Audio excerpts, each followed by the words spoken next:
Read Lamentation chapter number 5 verse 1. This is what it says. Remember, O Lord, what has happened to us. Look and see our disgrace. Our inheritance has been turned over to alien, our homes to foreigners. We have become orphans and fatherless. Our mothers like widows. We must buy the water we drink. Our wood can be had only at a price. Those who pursue us are at our heels. We are weary and find no rest. We submitted to Egypt and Assyria to get enough bread. Our fathers sinned and no more. We bear their punishment. Slaves rule over us, and there is none to free us from their hands. We get our bread at the risk of our lives because of the sword in the desert. Our skin is hot as often, famished from hunger. Women have lavished in Zion, and virgins in the towns of Judah. Princes have been hung up by their hands. Elders are shown no respect. Young men toil at the millstone, boys stagger under loads of wood. The elders are gone from the city gate. The young men have stopped their music. Joy is gone from our hearts. Our dancing has turned to mourning. The crown has fallen from our hand. Woe to us, for we have sinned. Because of our hearts are faint, because of these things our eyes grow dim for Mount Zion, which lies desolate, with the jackals prowling over it. You, O Lord, reign forever. Your throne endures from generation to generation. Let's have our seats. I want to try in a very short time to explain to you what this all mean. The book of Lamentation was written by Prophet Jeremiah. And Prophet Jeremiah was both exilic and post-exilic prophet. And after he had witnessed what happened to the entire children of Israel, when they came back, remember, this is the man who had spoken about the 70 years in exile. Now, after they were set free, after they came back, this is what he observed. He is saying, now look at us. Yes. See what has happened to us. I don't know whether you have ever looked at yourself sometimes and you ask yourself questions. I don't know whether you have ever looked at your siblings. I don't know whether you have ever looked at your parents and even your parents. I don't know whether you have ever looked. These are some of the things that the devil would not want you to look at. Because you did not start existing yesterday. You have a history. Jeremiah is saying, look at us. I want you right now, as I share this, you start looking at your siblings. Look at your brothers. Look at the kind of families that they have. Look at the kind of businesses and the career that they hold. Look at some of the privileges that they enjoy. Then number 2, he says, our inheritance has been turned over to the alien. Our homes to foreigners. You know what, brothers and sisters? You need to believe this. You are a child of God. And there is no single child of God who doesn't have an inheritance. But there are times, out of reasons that I will share with you, out of reasons that Jeremiah is trying to highlight, we realize that our homes, our inheritance has been given away to the aliens. We become orphans and fatherless, and our mothers like widows. Jeremiah is confirming there are times when you may look at a family tree and then you realize there are levels that they don't get. There are years that they don't live to see. There are privileges that they don't enjoy. Yes? Verse 4, we buy the water we drink. Our wood can only be at our price. Jeremiah is telling the children of Israel, open up your eyes.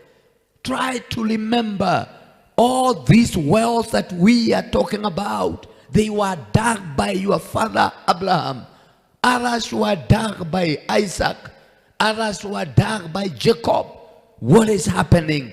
That now today, the alien, the foreigners have already possessed our inheritance. We are buying the very water that we are supposed to give to other people. We are buying it. The very trees that our fathers planted, those woods, we are made to pay for them. I don't know whether you have ever thought of some of these things. Then he continued on to say, these people or these spirits are at some level. They have gone to a level of pursuing us. They are pursuing us. We are weary. Sisi tumeshoka. We don't find rest. There are some people who have been made very busy by the devil. You may think that that's the way it is supposed to be. But the devil has crafted a net to always be on your pursuit. In the time you try to do something, you realize that it is becoming very difficult and extremely so. I challenge you, my brothers and my sisters. My people are destroyed for lack of because of ignorance. Lack of knowledge leads to destruction. He continues on to say, out of these challenges, out of ignorance, out of hunger, out of frustration, we submitted ourselves to our slave drivers. We went there freely and we submitted ourselves. What made all this to happen? He says, it is because our fathers sinned and they are no more. Allow me, brothers and sisters, to say, if we are going to settle, if we are going to be established, if we are going to cross a line which nobody else has ever crossed, we need to be good a student of history. We need to look at our family tree. We need to look at the occurrences that are there. We need to look at the behaviors of our people, because we don't live in isolation. We are coming from a place. Jeremiah is saying, my brethren, remember our fathers sinned. They bowed before other gods. They gave sacrifice to the god of Molech, the god of the Babylonians. They submitted themselves to the Egyptians, the bold enemies of our father, and the Assyrians. They signed a treaty. We have become subject to all these things. And as a result of this, now we don't understand what is happening. Some of us who are here, they just see things happening. They just see things following one after another, but they don't understand. I will tell you this. The whole solution is in verse number 7. That our fathers sinned and they are no more, and we bear their punishment. The book of Exodus says, God punishes us because of the sins of our parents. Our parents' up to the third and the fourth generation, especially to them that don't love the Lord. So number one, if you are going to get out of this, you must be a lover of God. Praise the name of the Lord. You must be a lover of God. He continued on to say, the crown has fallen from our head.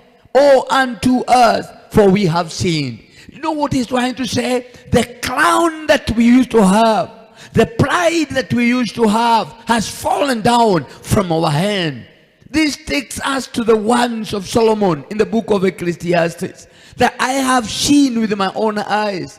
I have seen it. Slaves riding on horses, while masters, yes, are walking on feet, traveling from an exchange. But now, because I may not have time to explain all these things, I want to give you like 7 things that happen when you don't deal with the sins of your fathers. When we talk of fathers, remember we are not talking about a father. Fathers. Fathers are counted up to the 3rd and the 4th generation. Some of them went to the witch doctors. Others went to the Johannas of today. Praise the name of our Lord Jesus. They did what they did. And as a result of that, we are reliable. And so, I want you to look at the following things. Number 1, when there is sin that is not taken care, when there is a curse, because sin attracts a curse. Anytime you trespass, you acquire a curse. This is what happened. A journey of 10 days can take you 100 years. Remember the children of Israel? That journey was meant to take 11 days, but it was converted to 40 years. And even at the 40th year, they did not settle. It is their children that settled at the land of Canaan. Brothers and sisters, as much as we are talking about stretching our hand that we can receive, as much as we are talking about being settled and being established, we need some time to turn back and we deal with our past. Praise the name of our Lord Jesus. We are coming from our praise. The children of Israel suffered. Their crown fell from the head. They were made to pay for what they were supposed to sell. They became slaves to the very people whom they were supposed to rule. The crown fell from their head. Why? There were some things that they were supposed to deal with, but they did not do that.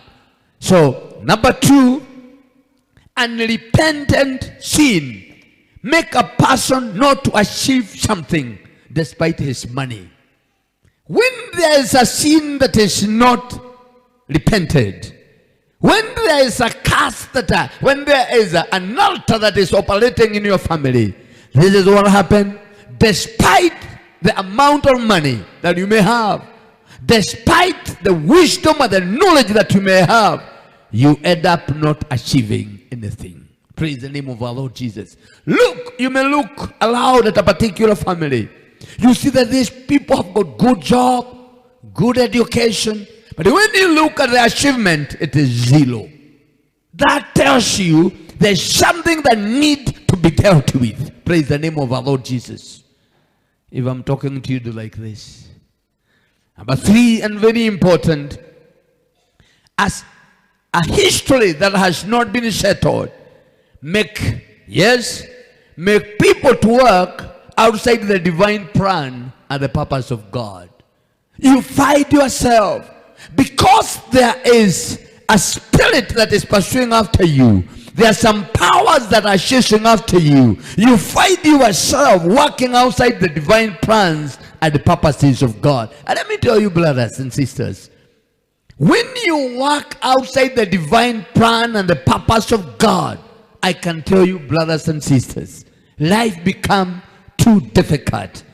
You start talking like the children of Israel, that our skin is like a nothing in a sun-scorched land. What do you imagine?